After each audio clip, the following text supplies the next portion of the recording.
Саламатсыңарбы урматтуу окуучулар. Бүгүнкү сабагыбыздын темасы кайра куруу жылдарындагы Кыргызстан.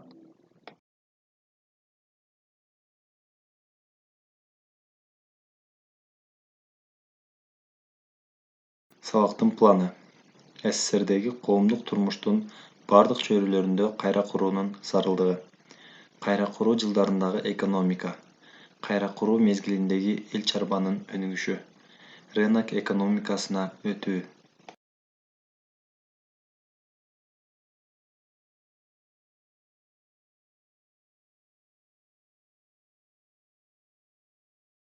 Кайра куруу жылдарында Кыргызстандын Коммунисттер партиясынын Борбордук комитетинин биринчи секретары Абсамат Масалиев болгон.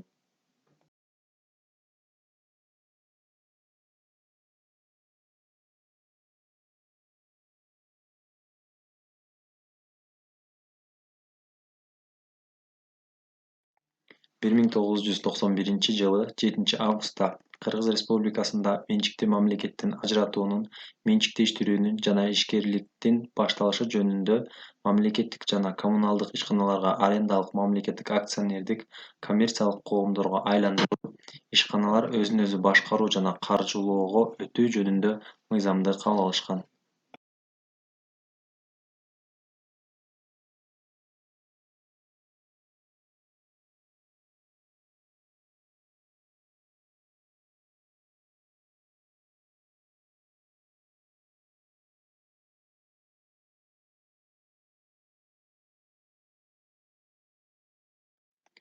Кайра куруу жылдарындагы экономиканын өзгөчөлүктөрү: ишканалар, айыл чарба кеңейтилип, алар өзүн өзү актоонун, башкаруунун, финанслоонун негизинде толук чарбалык эсепке өтө баштаган. Кайра куруу жылдарында өлкөнүн экономикасын радикалдуу түрдө реформалоо жөнүндө КПССБКнын 1987 жылы июль пленумунда кабыл алынган.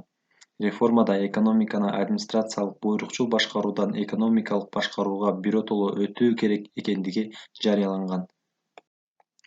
1987 жылы СССР Жогорку Советинин сессиясында рынок экономикасына өтүү жөнүндө чечим кабыл алынат. Коомчулукта рынок экономикасы жөнүндө талкуу жүрө баштаган.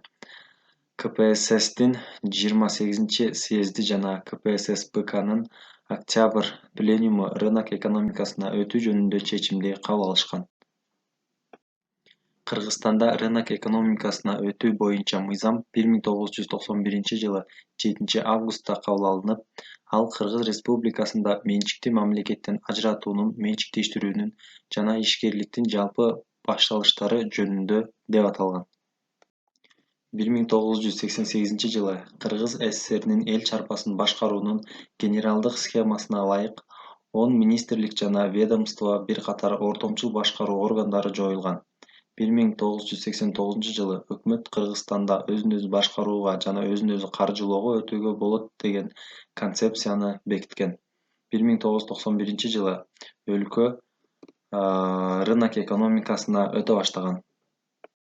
1986-90 жылдар аралыгында таш көмүр КЭСи курулуп бүткөн. Шамалды Сай, Камбар Ата КЭСтери курулуп башталган. Макмал алтын комбинаты продукция берип баштаган. Сары Жаз менен Таласта алтын кендерин казып алуу тездеген. Айыл чарбасын рынок мамилелерине өткөрүү аракети. 1987 жылы Кыргыз СССРнин мамлекеттик өнөр-жай комитети түзүлгөн. Мында 178 колхоз, 291 совхоз, 43 чарба аралык жана айыл чарба ишканалары болгон.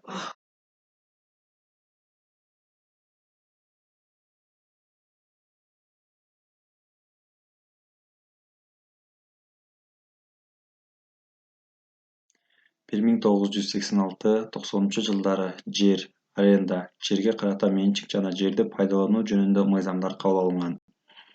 Дыйкан чарбалары, арендалоо, кооперативдер, бригадалык подряддар мыйзамдаштырылган. Коллективдүү жана үй бүлөлүк подряд киргизилген. Дыйкан, фермер чарбалары түзүлгөн. 1988 жылы кооперация жөнүндө закон кабыл алынат. Бул боюнча өзүнчө чарба күтүүнү каалагандарга мүмкүнчүлүк ачылат. Дыйкан жана фермер чарбалар түрүндө эксперттик кооперативдер түзүлө баштаган. 1990 жылдары өз алдынча дыйкан фермер чарбаларын түзүшкөн. 1991 жылы 1 январга карата өлкөдө 4567 дыйкан фермер чарбалары уюшулган. Орто эсеп менен алганда ар бир чарбада 2 уй, 143 кой эчки, 3 жылкы туура келген. Тема боюнча суроолор. Кайра куруу саясатына мүнөздөмө бергиле.